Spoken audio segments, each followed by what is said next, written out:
Recording भी start कर देता हूँ अपने साथ में।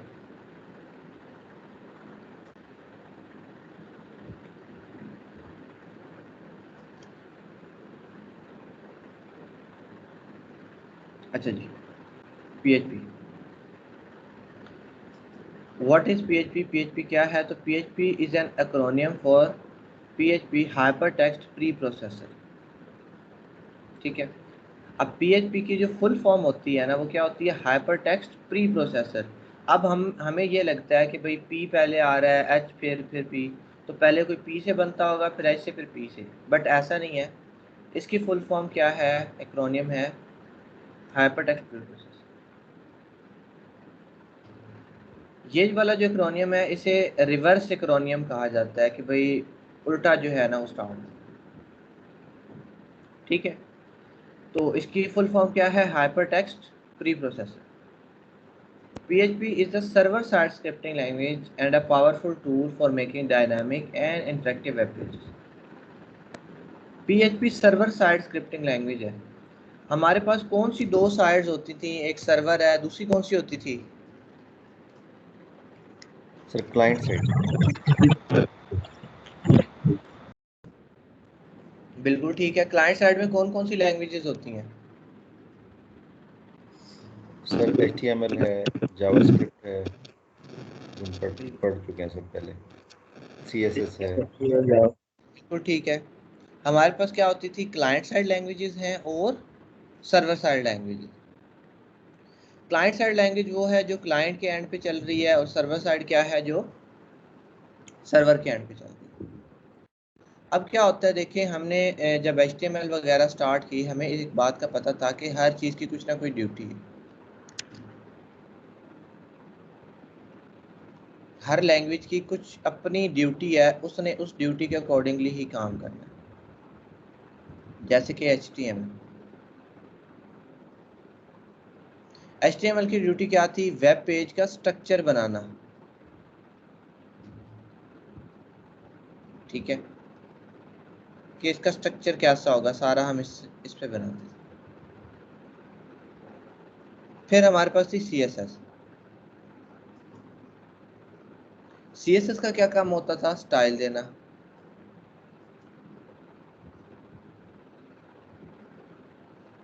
हमारे पास थी जावास्क्रिप्ट। जावास्क्रिप्ट का क्या काम होता था? चीज़ों में फंक्शनैलिटी ऐड करना, इवेंट्स वगैरह को रन टाइम पे हैंडल करवाना, और क्या करवाना? हमारे पास पेज को इंटरैक्टिव करना। ठीक है, तो जावास्क्रिप्ट की मदद से हम फंक्शनैलिटीज ऐड करते थे। उसके बाद आ जाते हैं PHP। ये तो सारी जो मैनेजमेंट थी, डीलिंग थी, सारा कुछ जो था, ये चल रहा था क्लाइंट एंड पे। क्लाइंट एंड कौन सा होता है? जैसे कि हमें पता है, एक क्लाइंट साइड है जो कि कंप्यूटर है हमारी, और एक है सर्वर। ये सारी बातें हो रही थी यहाँ पे। अब PHP कहाँ पे चलेगी? PHP चलेगी सर्वर साइड के ऊपर। PHP का क्या काम आ गया? PHP का आ गया आपके बैक एंड डेवलपमेंट, यानी कि आपकी डेटाबेस को मैनेज करना, डेटाबेस को ओपन करना, डेटाबेस को क्लोज करवाना, उसमें से डाटा लेना, वापस रखवाना, सर्वर पे फाइल्स को मैनेज करना, फाइल्स को ओपन करना, वगैरह वगैरह। वो हम उसके यूजेज जो है वो आगे देखेंगे। ठीक है, ये क्या कहलाएगी? ये भी चीज़ों को डायनेमिक करवा रही है। अब डायनेमिक से क्या मुराद होती है? Interactive web pages. क्योंकि देखिए हमने वर्डप्रेस पढ़ी है, वर्डप्रेस के अंदर चीज़ें काफ़ी ज़्यादा डायनेमिक होती थी या नहीं होती थी? Yes sir. जी, होती है सर। देखिए चीज़ें डायनेमिक थी, छोटी छोटी चीज़ डायनेमिक थी। कैसे? आप वहाँ पे जाके लिखते थे साइट का टाइटल, और वो साइट का टाइटल 3 से 4 जगह पे शो हो जाता था। आप एक पोस्ट रखवाते थे, वो 3 से 4 जगह पे शो हो जाती थी। एक जगह से दूसरी जगह हम बआसानी उससे जो है ना शो करवा रहे थे। इसी तरह से PHP क्या करवाता है? वो भी चीज़ों को डायनामिक करता है। कैसे? वो कभी डेटाबेस में स्टोर करवा देता है, डेटाबेस से पोस्ट को गेट करवा देता है, पोस्ट को वहाँ पे सेव करवा देता है, वगैरह वगैरह। ठीक है, तो PHP भी हमारे पास सेम काम कर रही है और ये कहाँ पे रन होगी, server side.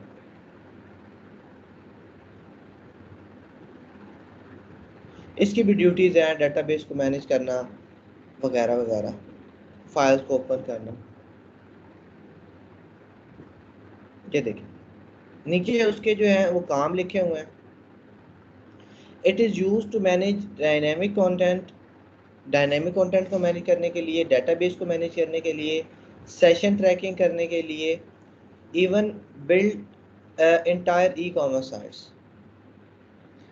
E commerce sites की भी जो क्रिएशन है वो भी हमारे पास किसकी मदद से होगी, PHP की ही मदद से होगी। अब सेशन ट्रैकिंग वगैरह ये सारी बातें क्या हैं, देखें हमारे पास क्या चीज़ आ जाती है, हमारे पास यूज़र ऑथेंटिकेशन भी आ जाती है कि हमने यूज़र को अलाउ करना है, उसे कितनी एक्सेस देनी है। तो ये भी किसका काम है, ये भी PHP का काम है।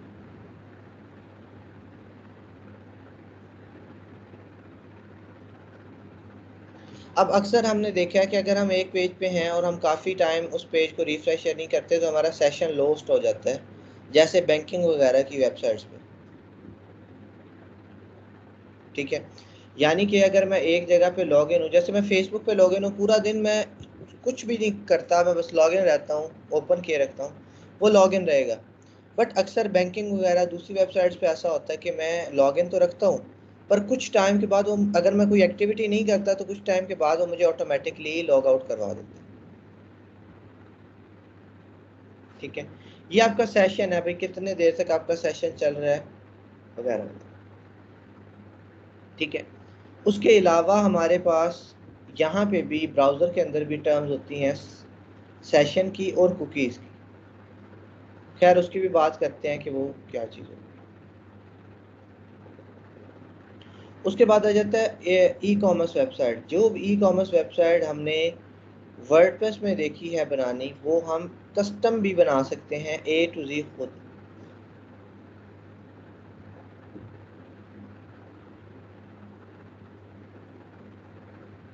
उस पर आप कार्ट की फंक्शनैलिटी खुद लगाओगे, शॉप की खुद लगाओगे, चीज़ों को डायनेमिक खुद करोगे, सारा का सारा काम आपको खुद ही करना पड़ेगा। अब वर्डप्रेस भी, अब देखें PHP की ताकत का अंदाज़ा लगाने के लिए हमें, मुझे कोई ज़्यादा मिसालें आपको देने की ज़रूरत नहीं है। क्यों? क्योंकि आपने वर्डप्रेस यूज़ कर लिया। ठीक है, आपने क्या कर लिया, वर्डप्रेस इस्तेमाल कर लिया। अब हमें पता है कि वर्डप्रेस लिखी किस में गई है, PHP में। तो मैं ये बात का भी अंदाज़ा लगा सकता हूँ कि ये कितनी ज़्यादा पावरफुल लैंग्वेज हो सकती है।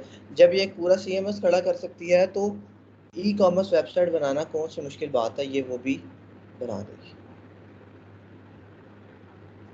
और PHP की जो कहते हैं कि PHP पावरफुल है, जो PHP की कोर है ना, वो PHP के फंक्शंस होते हैं।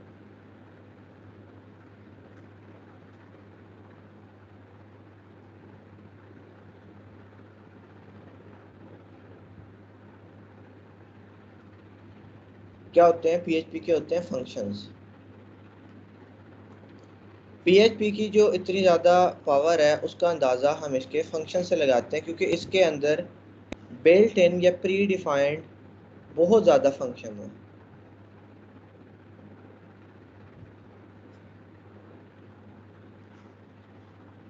जो कि क्या किया हुआ है, PHP के डेवलपर्स ने बेतहाशा, इवन हज़ारों से भी ज़्यादा है, बना के रखे हुए हैं कि आपने सिर्फ इन्हें यूज़ करना है और अपना काम करवा लेना है। इस फंक्शन का नाम लिखना और अपना काम जो है आपने क्या कर लेना, करवा लेना। ठीक है, इसी वजह से इसकी थोड़ी सी जो पावर है वो ज़्यादा बढ़ जाती है। प्लस आपको अपनी काम करने की, यानी कि सेल्फ फंक्शन बनाने की, यूज़र डिफाइंड फंक्शन बनाने की, अपने हिसाब से कोड लिखने की भी फुल फ्रीडम है कि आप जैसा भी कोड लिखना चाहो क्या करवा सकते हो, लिख सकते हो।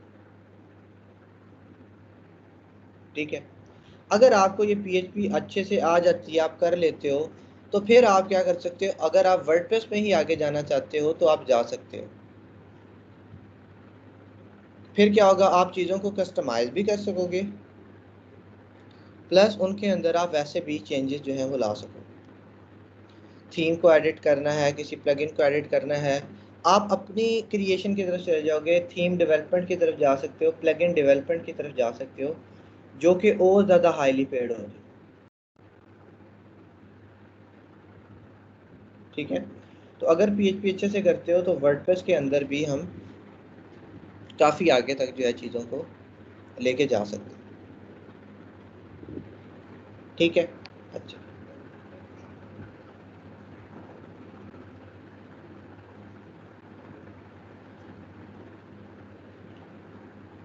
अच्छा, उसके बाद है PHP scripts are executed on the server side.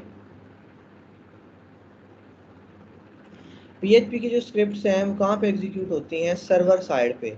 ये बार बार सर्वर साइड आ रहा है, कोई मुझे बताएगा कि चले सर्वर साइड का तो नहीं पता, क्लाइंट साइड में चीज़ें कैसे वर्क करती थी?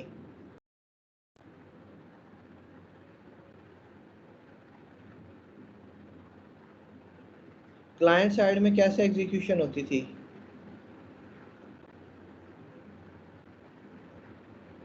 सर उसके अंदर कंपाइलर होता है सर, उसके थ्रू एग्जीक्यूशन जी होती है नवीद, सर। आपकी आवाज़ थोड़ी सी डिस्टर्ब हो रही है। सर मैंने कहा कि क्लाइंट साइड पे सर कंपाइलर होता है जो लैंग्वेज को एग्जीक्यूट करवाता है। ठीक है, कैसे मैकेनिज्म क्या होता है, कहाँ से रिक्वेस्ट जाती है, कहाँ से वापस आके फिर कैसे एग्जीक्यूट होके हमारे पास आती है चीज़?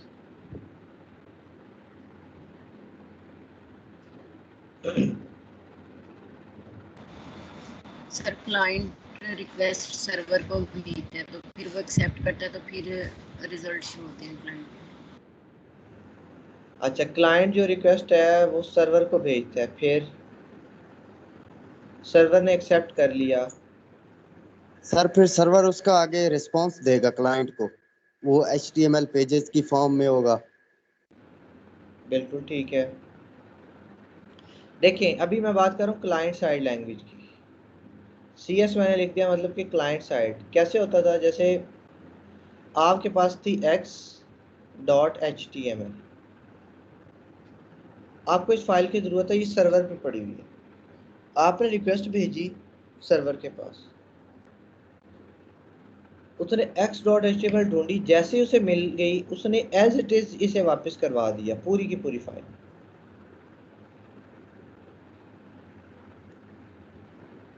ये यहाँ पे आई, यहाँ पे आने के बाद हमारा ब्राउज़र था, ब्राउज़र ने इसे x.html को इंटरप्रेट किया, कंपाइल किया, एग्जीक्यूट किया, रीड किया, जो भी कहना चाहें कह सकते हैं, और उसके बाद उस फाइल के अंदर जो भी पड़ा हुआ था, यानी कि इस फाइल के अंदर सपोज मैं कहता हूँ H1 था, H2 था, वगैरह वगैरह, उसने H1 शो करवा दिया, H2 शो करवा दिया,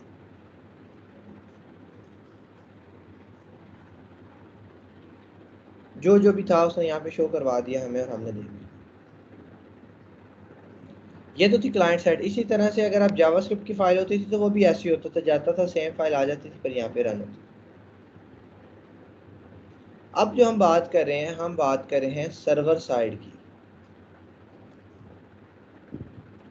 सर्वर साइड में क्या होगा? क्लाइंट है,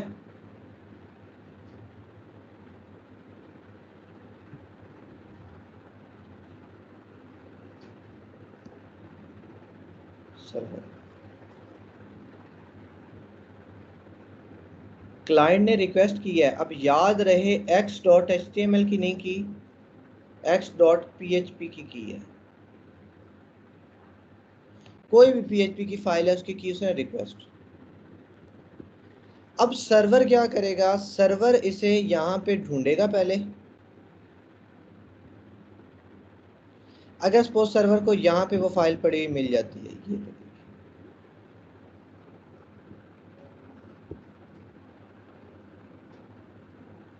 सर्वर इस फाइल को रिटर्न नहीं करवाएगा। जब सर्वर रिटर्न नहीं करवाएगा फिर क्या करेगा? सर अपने पास ही एग्जीक्यूट करवाएगा उसको। एग्जैक्टली, सर्वर इस फाइल को इधर ही एग्जीक्यूट भी करवाएगा।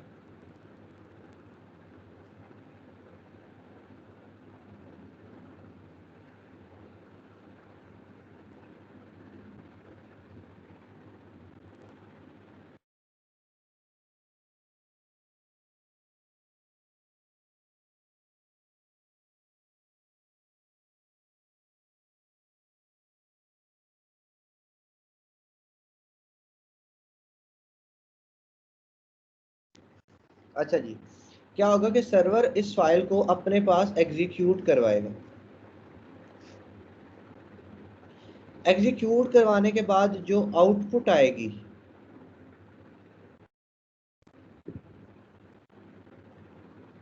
ये क्या करेगा, ये उस आउटपुट को रिटर्न करवाएगा और हमारे लैपटॉप के ऊपर, कंप्यूटर के ऊपर, हमारी डिवाइस के ऊपर उसने मांगा x.php था, बट जो वापस चीज आ रही है वो क्या थी, वो थी आउटपुट।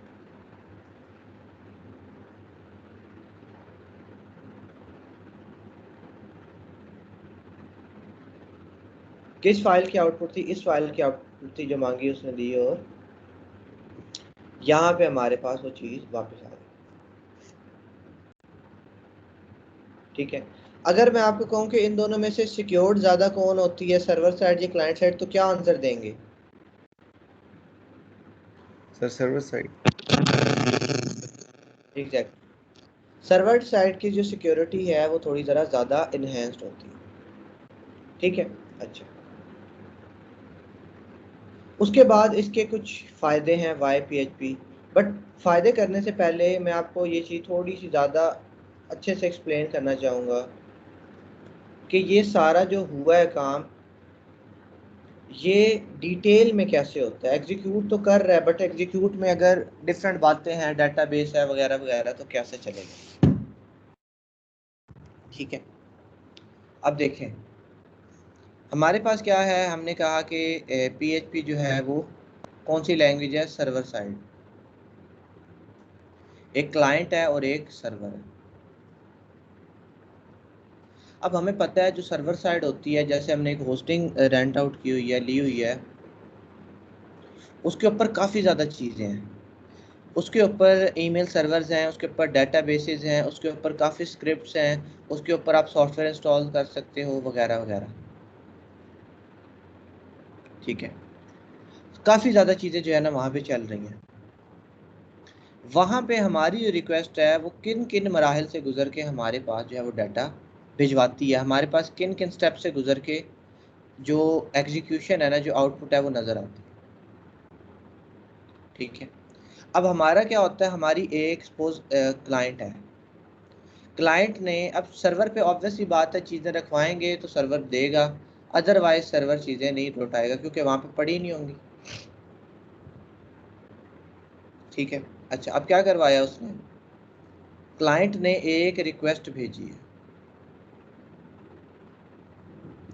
Suppose a.php।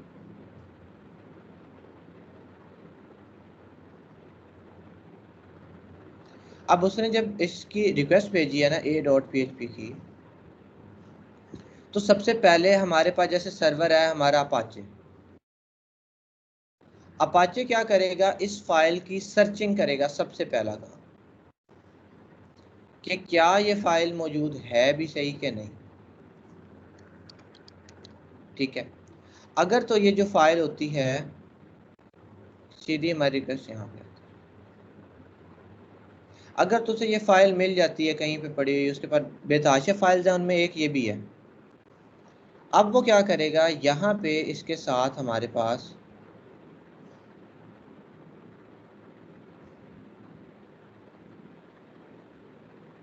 क्या होता है, PHP इंटरप्रेटर।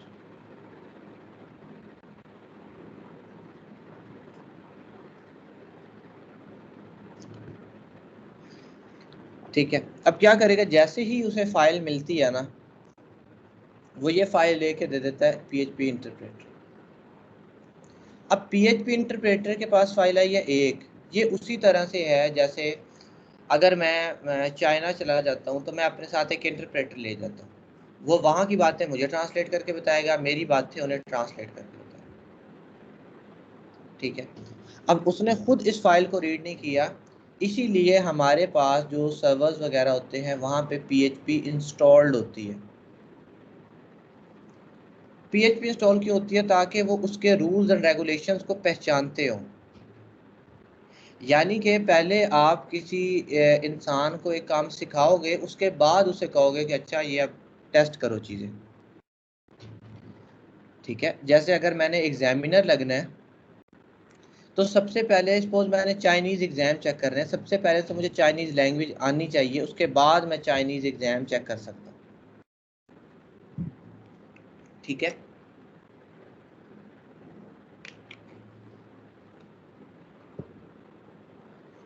इसीलिए यहाँ पे भी PHP अवेलेबल होती है जो कि चीज़ों को चेक करती है।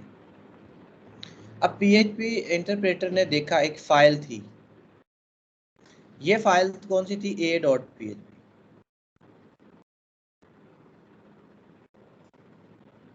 उसके अंदर काफ़ी कोड आपने जो है ना वो लिखवा के रखवाया हुआ।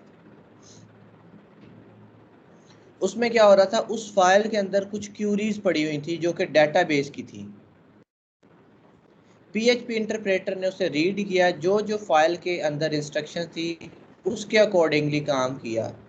अब डेटाबेस भी यहीं पे मौजूद है।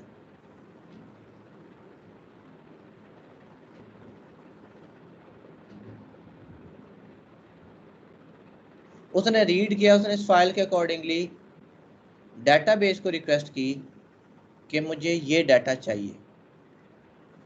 डेटाबेस ने डाटा रिटर्न किया, उस फाइल की अभी एग्जीक्यूशन ही चल रही है। उस फाइल में अगली लाइन पे कोई इंस्ट्रक्शन आ गई कि कोई फाइल और ओपन करवाओ, क्योंकि हमारे पास और भी तो फाइल्स पड़ी हुई हैं सर्वर पे।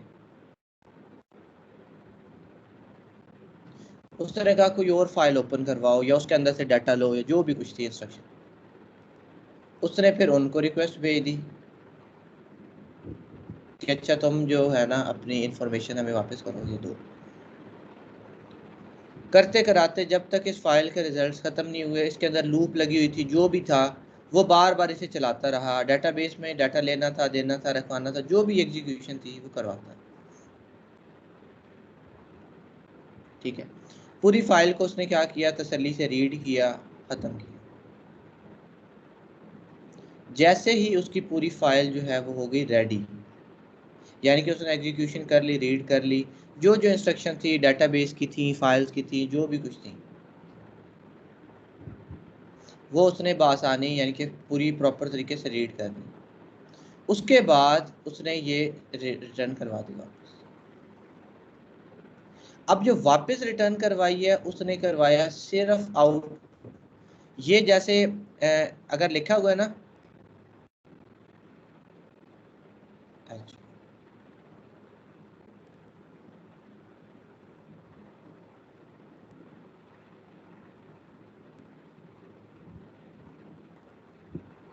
अब सपोज कर लें थोड़ी सी देर के लिए कि ये कोई HTML नहीं है, ये सिर्फ कोई कोड है छोटा सा। सपोज कर लें कि ये HTML का कोड नहीं है। ठीक है, अगर तो चीज़ को एज इट इज़ रिटर्न करवाना हो तो मतलब क्लाइंट साइड में क्या होता है, वो पूरा का पूरा ये कोड वापस भिजवा देगा। बट सर्वर साइड में इस H1 का मतलब क्या होता है कि चीज़ों को बोल्ड करवा दो, वो सिर्फ और सिर्फ सर्वर साइड के अंदर हेलो रिटर्न करवाएगा। H1 के जो मकसद है यानी कि बोल्ड करना, वो बोल्डनेस अप्लाई कर देगा और वापस अकेला हेलो रिटर्न करवाएगा। ये टैग्स साथ रिटर्न नहीं करवाएगा।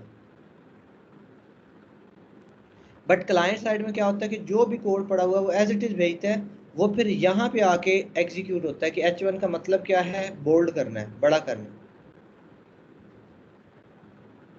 जबकि सर्वर साइड में सिर्फ आउटपुट वो यहीं से भिजवा देता है।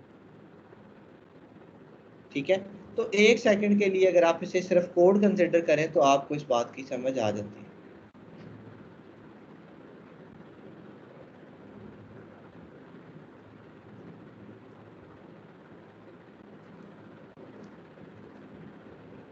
ठीक है, ये सारा कुछ किया, उसके बाद फाइनली उसने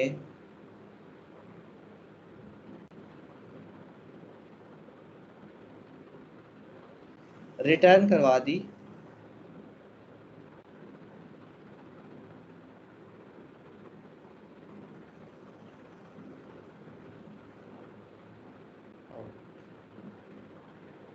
वो आउटपुट क्या हुई, वो मेरे ब्राउज़र में शो हो गई।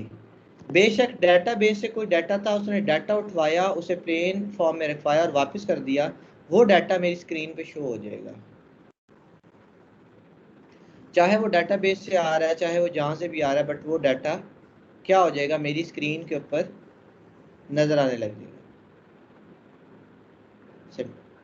अब अगर मैं चाहता हूँ कि मैं इसका कोड देखूँ तो मैं ब्राउजर से इस पार्टिकुलर चीज का कोड नहीं देख सकता,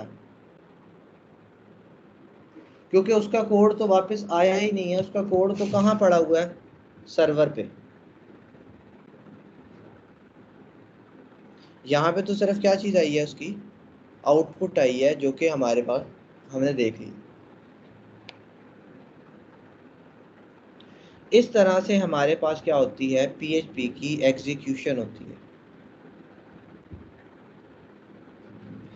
ठीक है जी, मुझे बताएं आप समझ आ गई है पीएचपी कैसे वर्क करती है?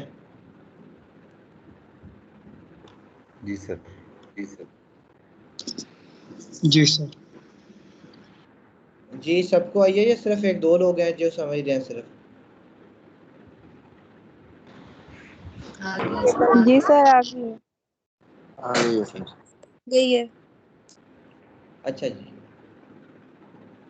उसके बाद क्या है कि पीएचपी फ्री है, इजी टू लर्न है।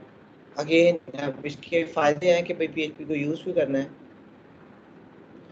अच्छा, उसके बाद क्या है, पीएचपी सपोर्ट्स वेरियस प्लेटफॉर्म जैसे कि विंडोज, मैक, लिनक्स वगैरह वगैरह। काफ़ी ज़्यादा प्लेटफॉर्म्स के ऊपर ये बिल्कुल ठीक तरह से जो है परफॉर्म करती है, और ये लैंग्वेज भी थोड़ी पुरानी है। काफ़ी लोग ये कंसिडर करते थे कि पीएचपी जितनी पुरानी हो चुकी है अब शायद इसने ख़त्म हो जाना है या इसका जवाल आ जाना है, बट अभी तक तो ऐसा नहीं हुआ, अभी तक चल रही है। ठीक है, और भी काफ़ी लैंग्वेजेस हैं जो कि बैकएंड के लिए यूज़ होती हैं, बट पीएचपी भी उनमें से एक लैंग्वेज है। ठीक है, कंपेटिबल है मल्टीपल सर्वर्स के साथ। जैसे हमारे पास अपाचे था, डिफरेंट सर्वर्स होते हैं, उनके साथ भी क्या है, ये अच्छे से कंपेटिबल है, क्योंकि हमारे पास जो सर्वर्स रिटर्न होते हैं वो लिनक्स में होते हैं। ठीक है, तो वहाँ पे भी सही चलती है, हमारे पास भी हम डिफरेंट जगहों पे चलाएं बिल्कुल ठीक तरह से वर्क करती है। PHP can manage wide range of databases with PHP, जैसे कि MySQL। अब हमारे पास डेटाबेस की भी टाइप्स होती हैं, जैसे कि रिलेशनल डेटाबेसेस हैं, डिफरेंट डेटाबेसेस हैं, डिफरेंट कंपनीज हैं। अगर मैं लिख लूँ डेटाबेस टाइप्स, मेरे पर डिफरेंट आ जाती है, नेटवर्क, रिलेशनल, ऑब्जेक्ट ओरिएंटेड वगैरह वगैरह। जो एसक्यूएल होती है वो होती है रिलेशनल, क्योंकि इसके अंदर टेबल्स के अंदर डाटा जो है स्टोर होता है। ठीक है, यहाँ पे मैं लिख लेता हूँ माई एसक्यूएल।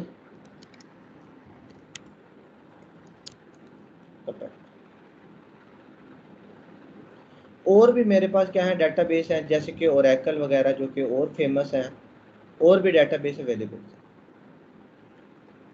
तो पीएचपी क्या कर सकता है, मल्टीपल डेटाबेसेस को भी क्या करवा सकता है, हैंडल करवा सकता है। ठीक है, बट अभी आप इसे ऐसे ही रहने दें। अब आगे जाके मैं आपको एक और बात बताऊंगा कि जो डेटाबेस होती है उसे पीएचपी नहीं आती होती, उसे कोई और लैंग्वेज आती होती है, बट अभी हम यही कहेंगे कि पीएचपी ही उसे मैनेज कर रहा होता है।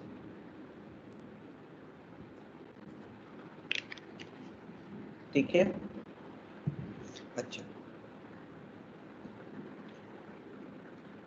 क्या कर रहा होता है, पीएचपी की मदद से हम काफ़ी डेटाबेसेस जो हैं वो क्या करवा सकते हैं, मैनेज करवा सकते हैं।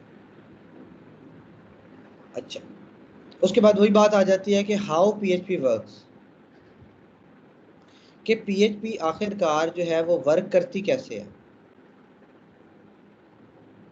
ठीक है, पीएचपी जो है वो कैसे वर्क करेगी। हमारे पास क्या है, हमारे पास है ब्राउज़र। ठीक है, ब्राउज़र से आप रिक्वेस्ट सेंड करते हो, HTTP रिक्वेस्ट के index.php को गेट करना है। यहाँ से हमारी रिक्वेस्ट जो फॉरवर्ड होके कहाँ पे चलेगी, सर्वर पे। सर्वर कौन सा है, PHP इनेबल्ड वेब सर्वर, जहाँ पे PHP इनेबल्ड है। अब ये जो हम जैम्प यूज़ करते हैं ना, अब जैम्प एक कंप्लीट पैकेज है। जैम्प क्या है, एक कंप्लीट पैकेज है। इसके अंदर ये सारी चीज़ें जो हैं वो अवेलेबल है।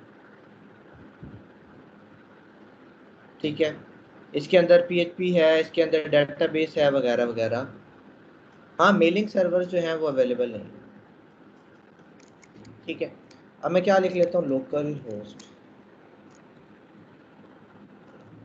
ये देखें अपाचे प्लस PHP इसके अंदर ऑलरेडी इंस्टॉल्ड है, मतलब कि अगर मैं इस सर्वर की मदद से भी अपना PHP का काम लेना चाहता हूँ तो ये भी मुझे ट्रांसलेट करके वापस भेजेगा। ये देखें PHP वर्जन 8.0.2, यानी कि यहाँ पे PHP मौजूद है, उसकी सारी चीज़ें सारी बातें लिखी हुई हैं कि भाई क्या क्या चीज़ है, किस किस तरह से है।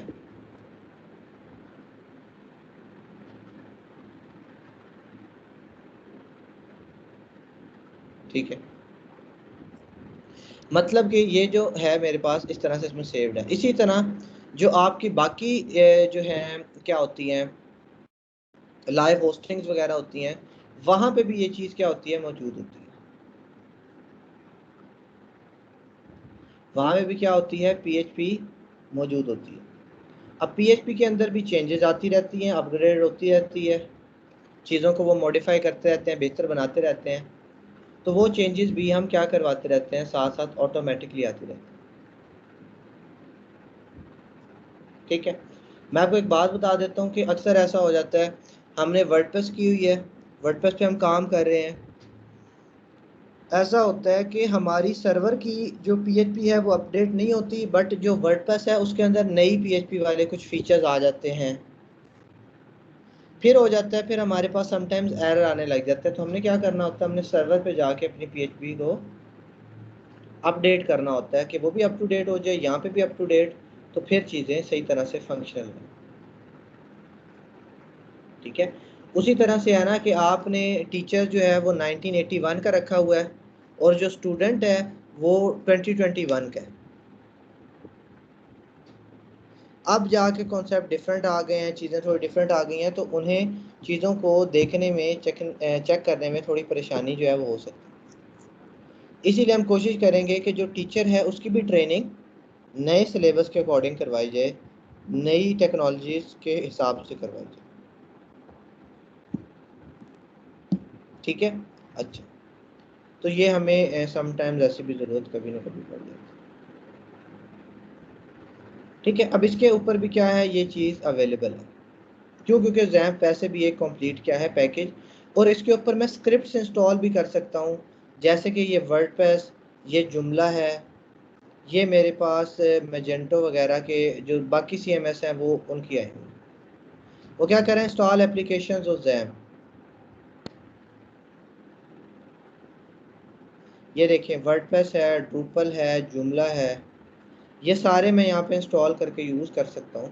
इसी तरह ये सारे जब मैं जैम्प पे कर सकता हूँ तो मैं लाइव भी कर सकता हूँ। ठीक है, तो एक जो हमारी होस्टिंग होती है उसके ऊपर सिर्फ ये नहीं होता कि फाइल्स पड़ी हों, बेतहाशा और चीज़ें भी पड़ी होती। अच्छा, क्या होता है कि HTTP की रिक्वेस्ट गई कि भाई इंडेक्स फाइल ढूंढ के ले आओ। इंडेक्स फाइल हमारे पास, हमने एक नाम रखा था index.html, वो क्यों रखते थे हम?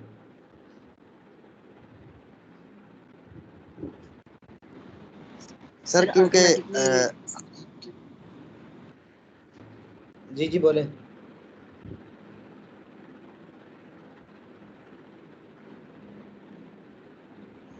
इंडेक्स नाम क्यों रखते थे हम किसी चीज़ का?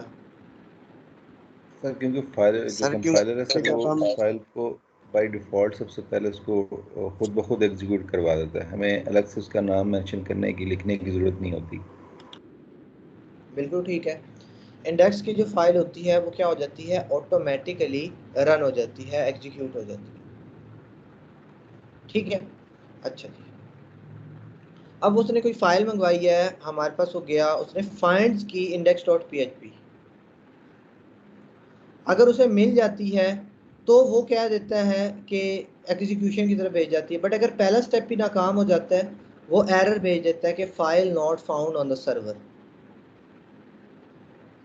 अगर फाइल मिली नहीं है तो एग्जीक्यूशन का तो सवाल ही पैदा नहीं होता, वो कह देता है कि file is not found on the server.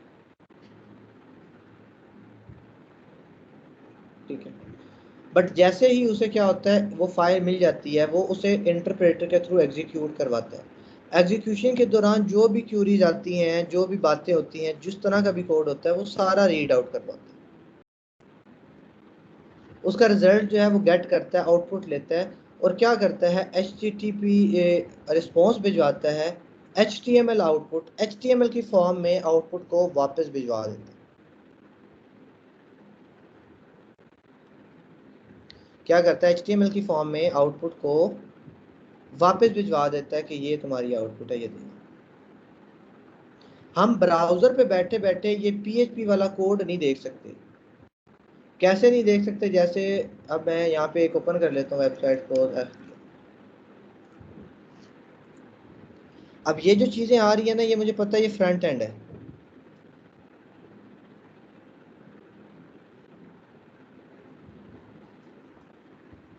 मैं इस पे इंस्पेक्ट करता हूँ, मुझे इसका कोड मिल जाता है। अच्छा ये सारा,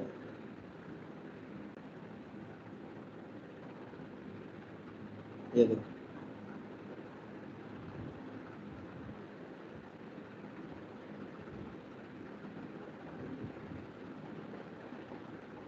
ठीक है, मुझे सारा जो कोड है वो मिल रहा है।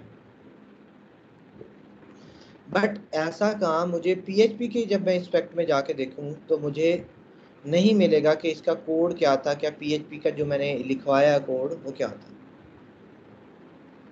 ठीक है, हमने इसी तरह सर्वर पे फाइल सेव करनी है जो हमारा है उसके अंदर, और उसके बाद वहाँ पे हमने चीज़ों को एडिट करना है और बार बार सर्वर से कहना है कि एग्जीक्यूट करके बताओ ये क्या चीज़ है, ये क्या चीज़ है।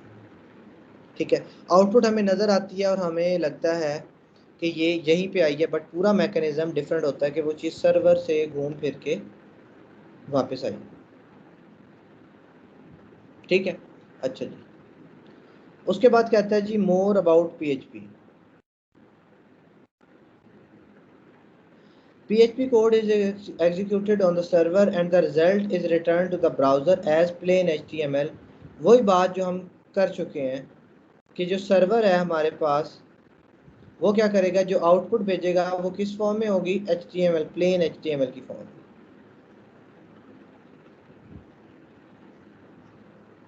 यहाँ पे सारा मैकेनिज्म करने के बाद आउटपुट प्लेन HTML की फॉर्म में आके हमारे पास शो हो जाएगी। PHP files has an extension of .php। याद रहे, अब उसे ये पहचान भी तो करनी है सर्वर को कि ये फाइल PHP की है या नहीं, तो उसके लिए एक्सटेंशन यूज होगी .php। HTML के लिए क्या एक्सटेंशन यूज करते थे हम, डॉट के बाद क्या लिखते थे, .html से .html। CSS के लिए .css .css और जावास्क्रिप्ट के लिए .js।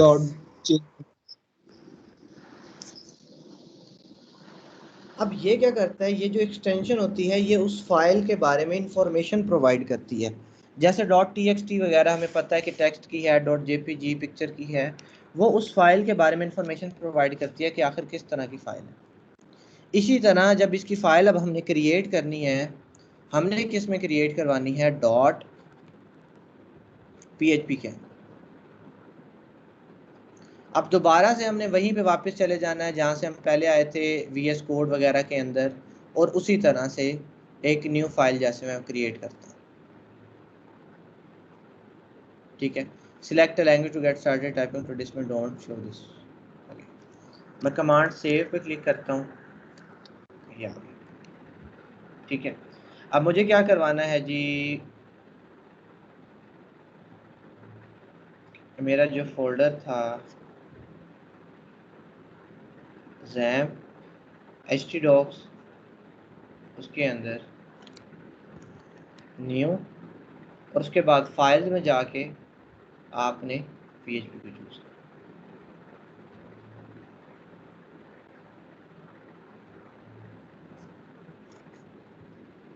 ठीक है, अब याद रहे कि ये दोबारा मुझे बातें आपको नहीं बतानी पड़े, आपको पता है htdocs क्या होता है। ठीक है, आपको पता है XAMPP को स्टार्ट करना है कि नहीं करना। ठीक है, आपको पता है कि जी रैम्प क्या काम करवा रहा है, htdocs क्यों रखवा रहे हैं, उसके अंदर .php क्यों रख रहे हैं, ये बात आपको पता होनी चाहिए ऑलरेडी। ठीक है, कि htdocs हमारी मेन डायरेक्टरी है जिसके अंदर वो ढूंढता है। इसी तरह सर्वर पे भी मेन डायरेक्टरी, अगर हम लाइव की बात कर लें ना, वहाँ पे भी मेन डायरेक्टरीज होती हैं जहाँ पे वो फाइल्स को रखवा के ढूंढता है। ठीक है, क्योंकि वहाँ पे देखें, वहाँ पे तो काफ़ी ज़्यादा फाइल्स हैं, वहाँ पे तो डिफरेंट स्क्रिप्ट्स चल रही हैं, डिफरेंट एप्लीकेशन इंस्टॉल की हुई हैं। वहाँ पे भी वो यही काम करता है कि उसे एक स्पेसिफिक जगह पे ढूंढने की कोशिश करता है। ठीक है, अब देखें, जैसे आपके पास, आपको समझाता हूँ कि विंडोज़ है, विंडोज़ भी एक एप्लीकेशन होती है, ऑपरेटिंग सिस्टम भी एक एप्लीकेशन है। ऐसी एप्लीकेशन जो कि जिसकी मदद से आप आगे डिफरेंट एप्लीकेशन इंस्टॉल करते हो। ऐसा ही है ना हमारे पास, अगर आप विंडो नहीं करते तो क्या आप VS कोड कर सकते हो इंस्टॉल? No sir. जी, विदाउट विंडोज़ क्या VS कोड इंस्टॉल हो जाएगा आपके लैपटॉप में? No sir.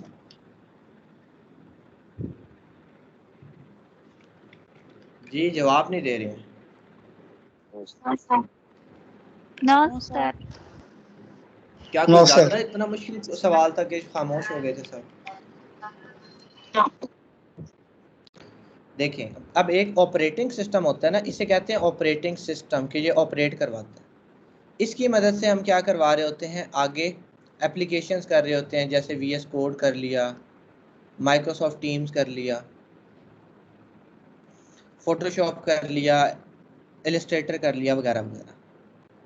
ठीक है जी,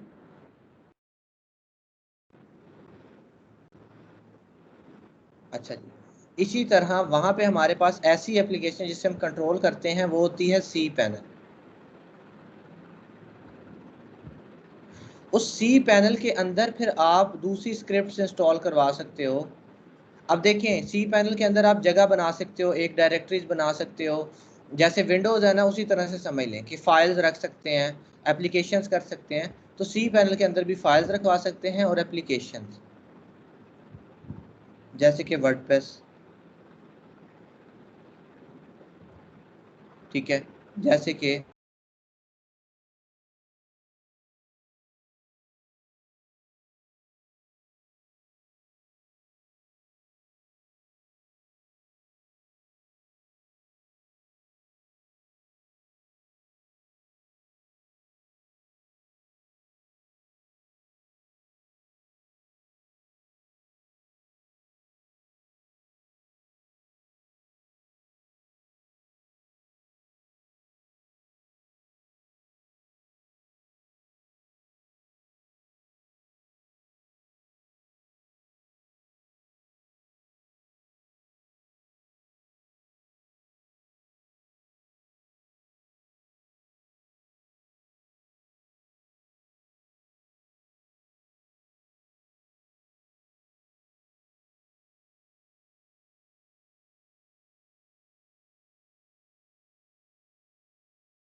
सर की आवाज आ रही है किसी को? नहीं आ रही, आई थिंक डिस्कनेक्ट हो नो गया। नो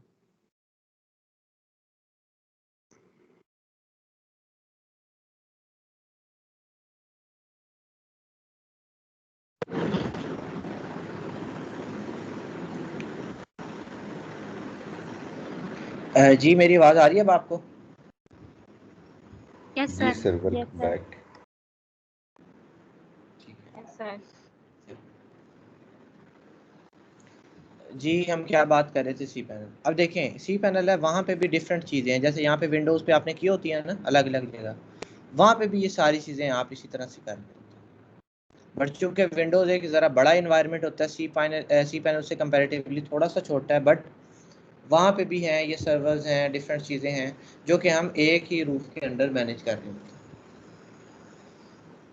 ठीक है, तो ये समझने के लिए आप इस तरह से इस चीज़ को समझ सकते हो कि जैसे यहाँ पे रूट डायरेक्टरी है, वहाँ पे भी इसकी डायरेक्टरीज होती हैं जहाँ पे फाइल्स पड़ी हुई होती हैं। ठीक है, अच्छा जी,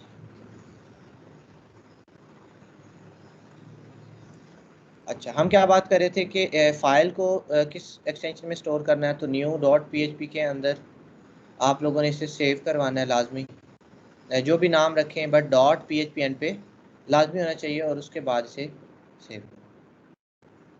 सर यहाँ पे index.php ज़्यादा बेहतर नहीं है अगर हम पहली फाइल का नाम रखें? बिल्कुल रख सकते हैं, कोई भी आप नाम ले सकते हैं ना। ठीक है, बस मैंने आपको सिर्फ शो करवाने के लिए न्यू लिखवा दिया, इंडेक्स भी रख सकते हैं, कोई इशू नहीं कि भाई नई फाइल हमने बना दी। Okay sir. ठीक है, इसका ये जो लोगो होता है, ये PHP का जो लोगो है ये एलिफेंट टाइप का है। अगर आप PHP की ऑफिशियल वेबसाइट भी देखें तो PHP डॉट, ठीक है, तो यहाँ पे भी हमें इसका कहीं ना कहीं लोगो जो है वो नज़र आ जाएगा। अब इन्होंने ये 8, अब PHP 8 चल रही है इस टाइम पे, ये देखें 7.4 अब 8 पे पहुँच गए हैं। डॉक्यूमेंटेशन अगेन इसकी भी डॉक्यूमेंटेशन मौजूद है, अगर नहीं आती PHP तो डॉक्यूमेंटेशन को रीड कर करके हम कर सकते हैं। बेतहाशा चीज़ें इसके अंदर जो है वो पड़ी हुई हैं। ठीक है, अच्छा जी, अगर मैं इसे बैक करूँ,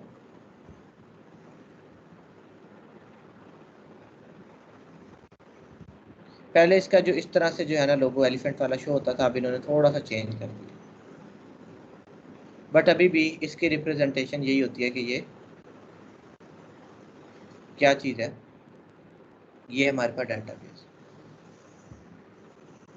डेटाबेस कह रहा हूँ PHP है। ये जो डॉल्फिन टाइप होती है ये MySQL की होती है डॉल्फिन, और ये जो हाथी होता है ये PHP। अच्छा जी, अब ये हमने फाइल स्टोर कर ली, सेव कर ली। अब मैं क्या करूँगा, अब अगर मैं लोकल होस्ट पे जाके इस फाइल को गेट करने की कोशिश करता हूँ ना, स्लैश,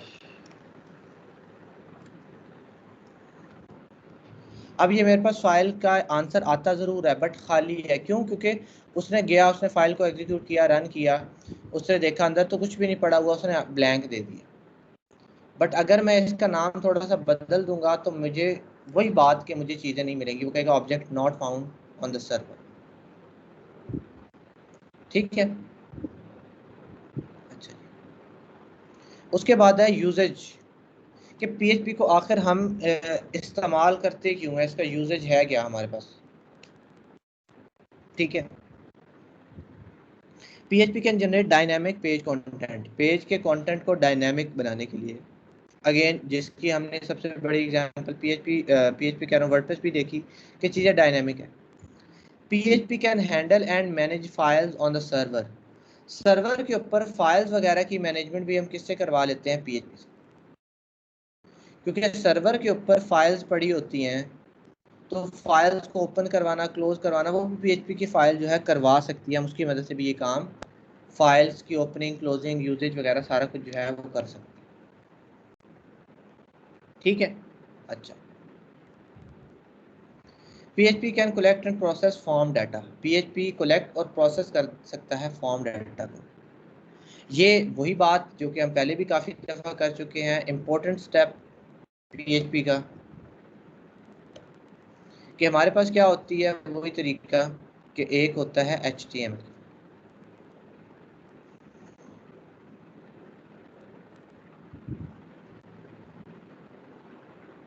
उसके दरमियान में क्या होती है हमारे पास होती है PHP, उसके बाद हमारे पास क्या चीज़ होती है, उसके बाद हमारे पास होती है डाटाबेस। HTML, उसके बाद PHP और उसके बाद डेटाबेस। HTML क्लाइंट साइड पे थी, चलो पड़ी, ये भी सर्वर पे ही है सारी बात, HTML की फाइल्स भी सर्वर पे पड़ी हैं। बस फर्क क्या होगा कि जब HTML को रिक्वेस्ट जाएगी HTML क्लाइंट साइड पे आ जाएगी, सामने आके एग्जीक्यूट हो गई। यहाँ पे उसने फॉर्म फिल किया, फिर इसने क्या कर दिया, रिक्वेस्ट भेज दी, डाटा को आगे पास करवा दिया PHP के। PHP क्या करता है, PHP डाटा को वैलिडेट करता है, देखता है, चेक करता है डाटा को। उसके बाद क्या करता है, यहाँ से उसके पास डिफरेंट क्यूरीज लगी होती हैं, वो क्या करेगा, यहाँ से उसे चेक करवा के डेटाबेस के अंदर डाटा स्टोर करवा। तो ये फीचर भी किसका है, ये भी फीचर PHP का है कि वो कलेक्ट करता है, प्रोसेस करवा सकता है किसके डाटा को, फॉर्म के डाटा।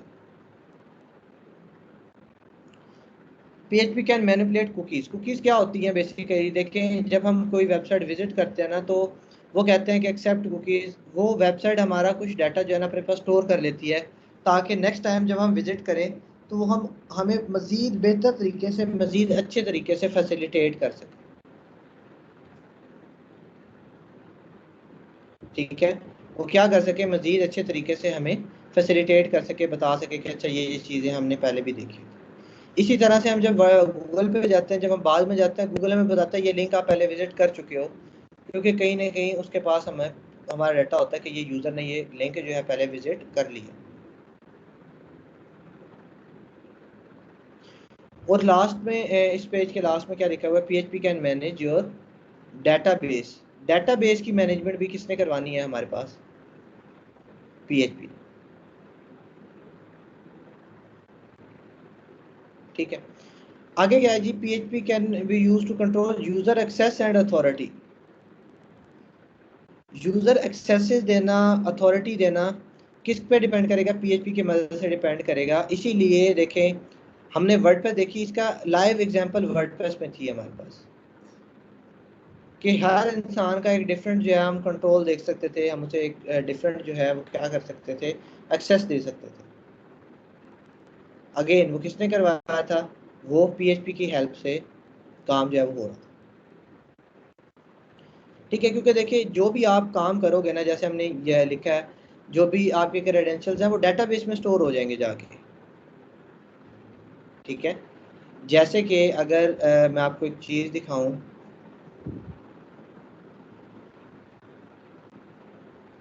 कि हमने क्या किया था, अपना एडमिन और ऐसे करके कुछ जो है वो रखवा दिया था। ठीक है, अब हमारे पास क्या होता है कि वो चीज़ें जाके स्टोर कहाँ पे हो जाती हैं, डेटाबेस के अंदर। जैसे कि ये मॉर्निंग DB शायद हमने बनाई है, इवनिंग वर्डप्रेस या मॉर्निंग वर्डप्रेस। इसके अंदर ये देखिए सारे टेबल्स हैं जो कि वर्डप्रेस ने क्रिएट किए हुए थे। कमेंट्स के लिए कमेंट यहाँ पे आ गए, पोस्ट, ये देखें सारा कुछ यहाँ पे सेव था। यहाँ पे है WP यूजर, देखिए WP यूजर में एडमिन और आगे ये उसका पासवर्ड, जो भी मैंने पासवर्ड लगाया हुआ था, ये देखें उसके यूजर ईमेल हमजा शाह 443 और सारा कुछ। अब ये पासवर्ड इस फॉर्म में क्यों है, क्योंकि पासवर्ड जो है वो इनक्रिप्टेड फॉर्म में स्टोर होता है। कहाँ पे, यहाँ पे। ठीक है,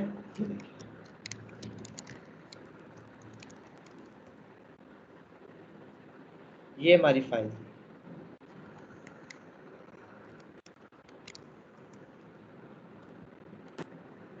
यहाँ पे एडमिन, और ये admin@pass ये वाला हमने रखवाया हुआ। ठीक है, अब सपोज मैं क्या काम करता हूँ, एक चलें ये छोटी सी चीज़ हमारी हो जाएगी, यहाँ पे मैं इसे एडिट करता हूँ। यहाँ पे मैं अपना पासवर्ड सपोज भूल गया हूँ, यहाँ पे मैं पासवर्ड रख लेता हूँ टेक्निकल 123।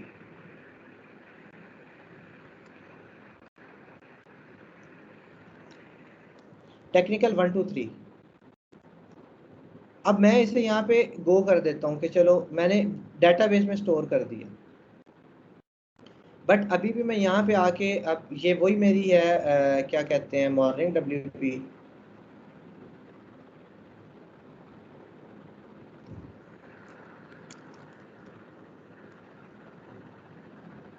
एडमिन पास लगा हुआ है, मैं यहाँ पे लिख लेता हूँ टेक्निकल। क्या मेरे पास लॉगिन हो जाएगा या नहीं? नहीं हुआ लॉगिन। क्यों नहीं लॉगिन हुआ, क्या रीजन हो सकती है इसकी?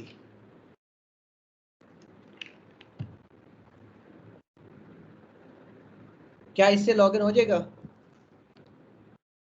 admin@pass से, जिससे अभी हमने लॉगिन किया भी था मॉर्निंग WP? सर इससे होना चाहिए। इससे भी नहीं हो रहा, इससे भी नहीं हो रहा, टेक्निकल मैंने चेंज किया उससे भी नहीं हो रहा। रीज़न इसकी क्या है, क्योंकि यहाँ पे हमने एक की है गलती। गलती क्या है, हमने ये लिख दिया है, बट हमने जब आके देखा था तो यहाँ पे admin@pass नहीं लिखा हुआ था, इनक्रिप्टेड फॉर्मेट में था। मुझे इससे इनक्रिप्ट करना पड़ेगा MD5 के थ्रू, जो कि एक इनक्रिप्टिंग जो है आपके पास फॉर्मेट है। मैं इसे गो कर देता हूँ, देखें अब ये चीज़ मेरी चेंज हो चुकी है।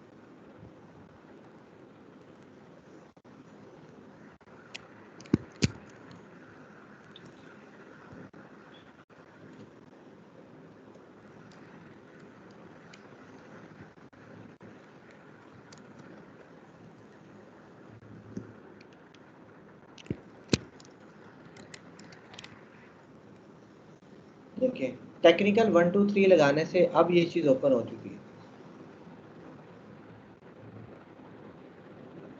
ठीक है, अब ये देखिए मैंने पासवर्ड इसका admin@pass से, ये अब ओपन नहीं होगा।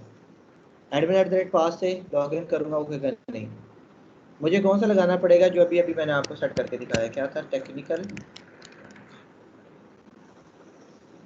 ठीक है, तो इससे ओपन होगा। बस आपने ये याद रखना है कि जब भी आप पासवर्ड भूल जाओ अपने वर्डप्रेस का, हम डेटाबेस से उससे रिकवर कर सकते हैं। यूज़र्स में आना है, जो आपका यूज़र है उसके पासवर्ड में जाएं, उसे एडिट करें, वहाँ पे नया पासवर्ड डालें और MD5 के थ्रू क्या कर दें, उसे इनक्रिप्ट कर दें दोबारा से और वापस आ जाए। ठीक है, इससे आपका क्या हो जाएगा, चीज़ें सही चलने लग जाएंगी, जैसे कि मैंने आपको करके दिखाया। ठीक है, अगर कभी भूल जाएं, यहाँ पे भी ऐसे ही होगा और लाइव भी ऐसे ही होगा, क्योंकि वहाँ पे भी MySQL पड़ी हुई है। MySQL एक थर्ड पार्टी है, वो यहाँ पे भी वैसी है। वो ऑनलाइन चले जाएं, cPanel में भी ऐसी तरह MySQL आपको मिलेगी, PHP MyAdmin वहाँ पे भी होता है। उसके बाद लास्ट पॉइंट है कि PHP can encrypt sensitive data. वही बात जिसकी एग्जांपल अभी हमने की है कि PHP की मदद से हम डाटा को इनक्रिप्ट भी करवा सकते हैं, और इसके अलावा भी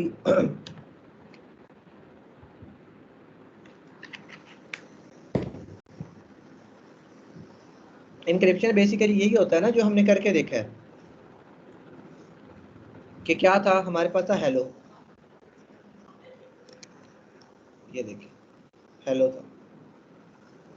अब हेलो आपके लिए तो हेलो है, बट आपने क्या करना है, किसी और को भेजना है। आप कहते हैं कोई इसे पढ़ ना सके, आप क्या करते हो, H की जगह हैश लगा देते हो, E की जगह आप एंड लगा देते हो, स्टार लगा देते हो, L लगा देते हो, O की जगह Z।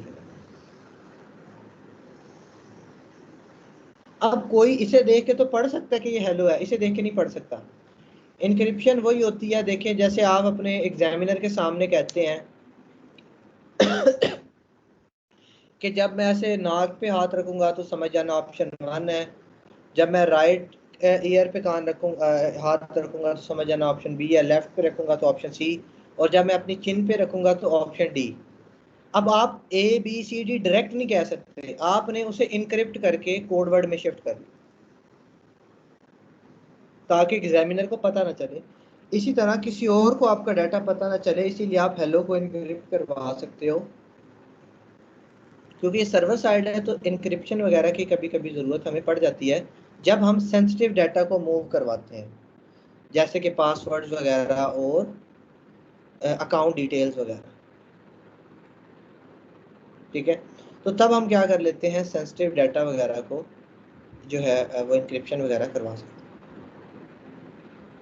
ठीक है, बाकी आपको PHP की जो अथॉरिटीज़ हैं, उसकी ताकत है, उसकी पावर है, उसका अंदाज़ा वर्डप्रेस से ऑलरेडी हो चुका है कि उससे कितनी बड़ी चीज़ आपने बनाई हुई है।